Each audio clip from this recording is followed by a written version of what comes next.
তো আমরা ওয়ার্ডপ্রেস শিখছিলাম। ওয়ার্ডপ্রেসের মোটামুটি dashboard, post, media, page, comments, done done. এবার আমরা কি শিখবো? অ্যাপিয়ারেন্স। অ্যাপিয়ারেন্স শব্দের অর্থ কি আমাকে একটু বলেন তো? অ্যাপিয়ারেন্স মানে কি? দৃশ্যমান, চেহারা বা ডিজাইন। ঠিক আছে, অ্যাপিয়ারেন্স মানে কি? দৃশ্যমান হওয়া, চেহারা বা ডিজাইন বলা যেতে পারে। আচ্ছা, এবার অ্যাপিয়ারেন্স নিয়ে চিন্তা ভাবনা বা আলোচনা করার আগে আমাদের একটা বিষয় নিয়ে আলোচনা করা উচিত। সেটা হচ্ছে ওয়েবসাইটের কন্টেন্ট কাকে বলে? বলেন, ওয়েবসাইটের কন্টেন্ট কাকে বলে?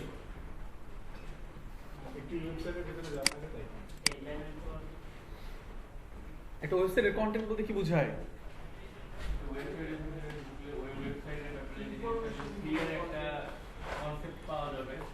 একটা ওয়েবসাইটের মধ্যে যদি আমরা যাই, ওয়েবসাইটের মধ্যে যে সকল ছবি ইউজ করা হয়েছে সেগুলো কন্টেন্ট, যে সকল ভিডিও ইউজ করা হয়েছে সেগুলো কন্টেন্ট, যে সকল তথ্য টেক্সট একটা ওয়েবসাইটের মধ্যে যে সকল তথ্যগুলো ইউজ করা হয়েছে সেগুলো হচ্ছে ওয়েবসাইটের কন্টেন্ট। সবাই বুঝতে পেরেছেন? একটা ওয়েবসাইটের মধ্যে যে সকল ছবিগুলো ব্যবহার করা হয়েছে বিভিন্ন পোস্টে, পেজে বা যে কোনো জায়গায়, একটা ওয়েবসাইটে যে সকল ভিডিওগুলো ব্যবহার করা হয়েছে, অথবা একটা ওয়েবসাইটে যে সকল আপনি কি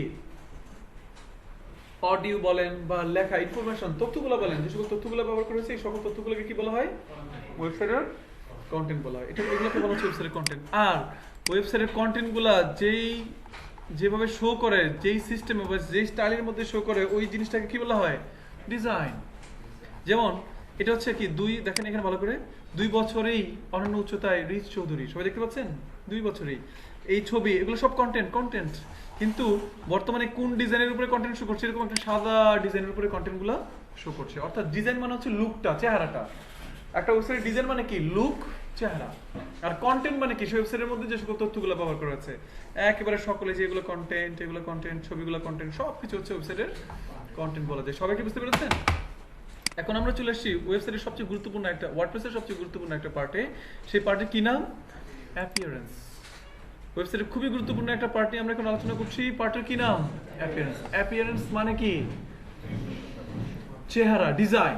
অ্যাপিয়ারেন্স মানে হচ্ছে চেহারা, ডিজাইন। তো অ্যাপিয়ারেন্সের ভিতরে অনেকগুলো অপশন আমরা পাবো। তার মধ্যে প্রথমে আমরা একটা অপশন পেয়ে যাচ্ছি। অপশনটার নাম হচ্ছে থিমস। থিমস মানে কি? ডিজাইন। থিমস মানে কি? ডিজাইন। যেমন বর্তমানে আমাদের ওয়েবসাইটের মধ্যে কিছু কন্টেন্ট রয়েছে, যতগুলো পেজ বানানো আছে, যতগুলো পোস্ট করা আছে, যতগুলো মিডিয়া আছে, সবগুলো হচ্ছে আমাদের ওয়েবসাইটের কন্টেন্ট।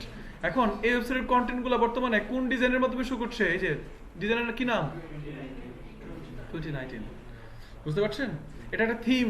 এই থিমের মাধ্যমে কিন্তু সবগুলো কন্টেন্ট ওই থিমের মাধ্যমে শো করছে, মানে ওই ডিজাইনের মাধ্যমে শো করছে। থিম সম্পর্কে যদি আমরা আরেকটু চিন্তা ভাবনা করি বা আলোচনা করি, তাহলে আমরা খুব নর্মালি বলতে পারি, মোবাইল ফোনে থিম আছে না? থিম, আপনার থিম চেঞ্জ করলে দেখা যায় আইকনগুলো চেঞ্জ হয়ে যাচ্ছে, আবার থিম চেঞ্জ করতেছেন আপনি, আইকন মানে ডিজাইনটা চেঞ্জ হয়ে যাচ্ছে আমাদের ফোনের, বলা যেতে পারে। সবাই কি বুঝতে পেরেছেন? ঠিক তেমনি একইভাবে আমাদের এখানে 3টা থিম দেখতে পাচ্ছি। বর্তমানে থিমের নাম হচ্ছে 2019। দেখেন 2019 এর মধ্যে আমাদের কন্টেন্টগুলো শো করছে। আবার আমি যদি 2017 এই থিমটাকে অ্যাক্টিভ করি, আমাদের থিম চেঞ্জ। এখন যদি রিলোড দেন, কন্টেন্ট কি চেঞ্জ হবে? কখনোই না। কন্টেন্ট না, শুধু থিম মানে ডিজাইন। ডিজাইনটা দেখবেন এখন চেঞ্জ হয়ে যাবে। দেখেন এই যে সুন্দর মতন আমাদের ডিজাইন চেঞ্জ হয়ে গেছে। দেখেন এখানে ছবিটা ছিল না, এই থিমের মধ্যে এরকম ছবি আছে, এখানে ওয়েবসাইটের নাম শো করছে। তারপরে দেখেন এই যে দেখেন, এবং এখানে অন্যভাবে কিন্তু শো করছে কন্টেন্টগুলো। সবাই কি ক্লিয়ার? এখানে আমাদের কন্টেন্টগুলো কিভাবে শো করছে? অন্যভাবে, এই থিমের মধ্যে যেভাবে শো করা উচিত। সবাই কি বুঝতে পেরেছেন? তাহলে থিম মানে হচ্ছে একটা ডিজাইন। আপনি যদি এই থিমটাও ইউজ না করে 2016 এই থিমটা ইউজ করতে চান, আপনি ক্লিক করেন, দেখবেন থিম চেঞ্জ মানে হচ্ছে কন্টেন্ট সেম টু সেম থাকবে, কিন্তু কন্টেন্টগুলো শো করবে নতুন থিমে। নতুন থিমে মানে কি? নতুন ডিজাইনে। এবার আপনি এখানে গিয়ে একটা রিলোড দেন, রিলোড দিলে দেখবেন আমার কন্টেন্ট মানে হচ্ছে যে পোস্টগুলো সেম টু সেম ঠিক আছে। এই দেখেন পোস্টগুলো ঠিক আছে। এবং এই থিমের বৈশিষ্ট্য হচ্ছে ফিচার ইমেজটা এইভাবে থাকবে, আর পোস্টের ইমেজগুলো এইভাবে থাকবে। সবাই কি বুঝতে পেরেছেন? ওকে, নাইস। আমার মনে হয় আপনারা সবাই বুঝতে পেরেছেন থিম জিনিসটা আসলে কি। সবাই কি বুঝতে পেরেছি? থিম মানে হচ্ছে কি আসলে একটা ডিজাইন। থিম মানে হচ্ছে একটা ওয়েবসাইটের ডিজাইন। আর কন্টেন্ট মানে সেই ওয়েবসাইটের মধ্যে যে সকল তথ্যগুলো আপনি ইউজ করেছেন, যে সকল পেজ তৈরি করেছেন, যে সকল পোস্টগুলো আপনি করেছেন, যে সকল মানে অনেক তথ্য রয়েছে, সেই সকল তথ্যগুলোকে একসাথে আমরা কি বলবো? আমরা বলবো কন্টেন্ট। ওকে, তো আমরা আপাতত 2017 এই থিমটাকে চলেন আমরা একটু অ্যাক্টিভ করে ফেলি। আমরা আপাতত এই থিম দিয়ে কাজ শুরু করে চলেন। এখন যদি রিলোড দেন দেখেন আমার এই ডিজাইনটা কিন্তু আমাদের এখানে শো করছে কিন্তু দেখেন। সবাই কি বুঝতে পেরেছেন? ক্লিয়ার সবাই? আচ্ছা, থিম সম্পর্কে আরেকটু ক্লিয়ার হওয়া দরকার কনসেপ্ট, কারণ আমাদের এই কোর্সের দুইটা জিনিস খুব ইম্পর্টেন্ট। একটা হচ্ছে থিমস, আরেকটা হচ্ছে কি প্লাগইনস। এবং আপনারা যারা থিমস এবং প্লাগইনস এই দুইটা জিনিস ভালো করে বুঝতে পারবেন, দ্যাট মিন্স কি আপনি কিন্তু তখনই ওয়ার্ডপ্রেসের কিন্তু একেবারে বস লেভেল আপনি চলে যেতে পারবেন। সবাই কি বুঝতে পেরেছি সবাই? আচ্ছা, এবার আসেন আমরা আলোচনা করি থিমসটা নিয়ে আরেকটু আলোচনা করি। সাপোজ আমি ইমরান ভাইয়ের কাছে আছি। ইমরান ভাই, আপনার বাসায় কে কে আছে? মা বাবা, ওয়াইফ, বাচ্চা কাচ্চা, ভাই, সোফা, ফ্রিজ, হ্যাঁ, তারপরে আরো কিছু অনেক কিছু সোফা, ফ্রিজ বা মানে আরো অনেক অনেক অনেক অনেক অনেক আসবাবপত্র আছে না? এই সবগুলো হচ্ছে কি ইমরান ভাইয়ের কন্টেন্ট। ইমরান ভাইয়ের কি কন্টেন্ট? ইমরান ভাই যেই বাসায় থাকে সেই বাসাটা হচ্ছে কি থিম, ঠিক না? আপনি যে বাসায় থাকেন ওই বাসাটা হচ্ছে কি আপনার থিম। ওই বাসার মধ্যে তো কন্টেন্ট গুলো গুছানো আছে নাকি? মানে সোফা, ফ্রিজ, টিভি সবগুলো ওই বাসার মধ্যে গুছানো আছে। এখন যদি আপনি বাসাটা চেঞ্জ করেন, মানে নতুন আরেকটা ডিজাইনে যাবেন আপনি, মানে নতুন আরেক বাসায় যাবেন, রাইট? নতুন বাসায় গেলে দেখবেন ওই নতুন বাসার মধ্যে গিয়ে কিন্তু আপনি সোফা সব কিছু গুজরাজ করে রাখবেন আবার নতুন ভাবে, রাইট? আপনার কন্টেন্ট কিন্তু same to same, but theme change হয়ে যাচ্ছে, রাইট? সবাই কি বুঝতে পারছেন? আবার এক এক বাসা বাড়ির এক এক সুযোগ সুবিধা বেশি থাকে।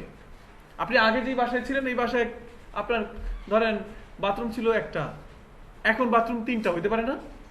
আপনার আগের বাসায় কোনো বেলকনি ছিল না, এখন বেলকনি 2টা হইতে পারে না এরকম? অর্থাৎ আপনি যখন থিম চেঞ্জ করছেন, থিম চেঞ্জ করার সাথে সাথে আপনার কিন্তু থিমের মাধ্যমে আপনার কিন্তু সুযোগ সুবিধা কিন্তু বাড়তেও পারে আবার কমেও যেতে পারে। ব্যাপারটা বুঝতে পারছেন? আবার এক এক থিমের মধ্যে আপনার সেম সোফা আপনি এক রুমে রেখেছিলেন, বিশাল বড় রুম, সোফা রাখার পর অনেক জায়গা ছিল। আরেক রুমে গিয়েছেন, রুমে গিয়ে দেখছেন সোফা কোনো মতে কি করে রাখা যাচ্ছে, ড্রয়িং রুমে কোনো মতে রাখা যাচ্ছে। ব্যাপারটা এরকম কিন্তু, সবাই বুঝতে পারছেন? অর্থাৎ সেম একই কনসেপ্ট হচ্ছে আপনার থিমের বেলায় ওয়ার্ডপ্রেসের।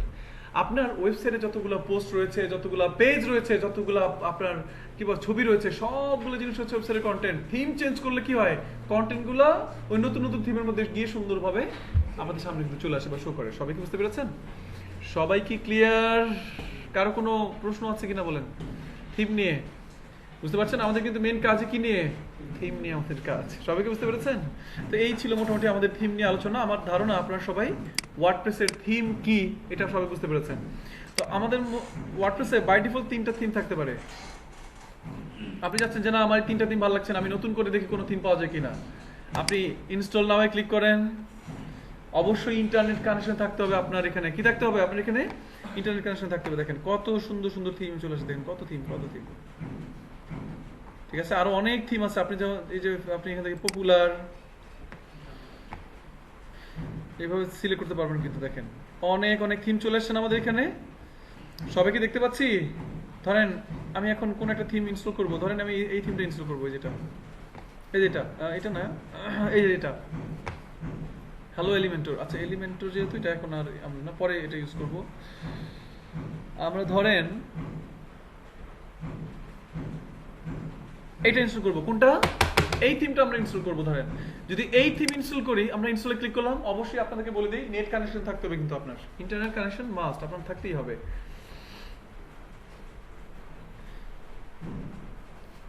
যদি এই থিমটা আমি ইনস্টল করি তাহলে কি হবে বলেন তো?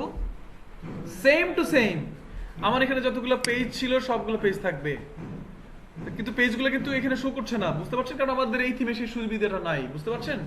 আবার আপনার এখানে ধরেন যতগুলো পোস্ট রয়েছে, যতগুলো পেজ রয়েছে, যতগুলো কমেন্টস রয়েছে, যতগুলো ছবি রয়েছে, সব কিছু কিন্তু শো করবে, রাইট? কিন্তু ডিজাইনটা চেঞ্জ হয়ে যাবে। থিম চেঞ্জ মানে হচ্ছে ডিজাইনটা একটু চেঞ্জ হয়ে যাবে। দেখেন আমার থিম ইনস্টল হয়ে গেছে। এবার যদি আপনি থিমসে যান গেলে দেখবেন আপনার এই থিমটা কিন্তু এখন শো করছে। কই? এই যে থিম, কি নাম এটার? নেভি। অ্যাক্টিভেটে ক্লিক করার পর আমার থিম অ্যাক্টিভ হয়ে গেছে। অ্যাক্টিভ হয়ে গেছে না? এখন যদি রিলোড দেন আপনারা সবাই কিন্তু জানেন এখানে কি ঘটবে। আমাদের ওয়েবসাইট সেম টু সেম, কিন্তু ডিজাইন চেঞ্জ। এটা হচ্ছে আমাদের এই থিমের ডিজাইন বলা যেতে পারে। সবাই দেখতে পাচ্ছেন? এটা হচ্ছে এই থিমের ডিজাইন। আমার কাছে ভালো লাগছে না। ঠিক আছে, মানে আমি ওই যে মানে মানে বাড়ি দেখতে আসছি, দেখে এসে কি হয়ে গেল, না পছন্দ হয় নাই। তো আমরা আমাদের এসে আগেরটাই দিয়ে দিলাম, আর কি বলা যায়। সবাই কি বুঝতে পেরেছেন থিম মানে কি আসলে? আপনি এরকম অনলাইন থেকে অ্যাড নিতে গিয়ে আরো অনেক থিম আছে, যে থিমগুলো আপনার কাছে ভালো লাগতেও পারে। অনেক অনেক থিম আছে, অনেক অনেক থিম। ঠিক আছে, আপনারা চাইলে এখান থেকে কে দেখে নিতে পারেন আসলে। তো আমার মনে হয় আপনারা সবাই বুঝতে পেরেছেন যে আসলে ওয়ার্ডপ্রেসের থিম জিনিসটা আসলে কি। আমরা কি থিম নিয়ে কাজ করতে পারবো না সবাই? ওকে।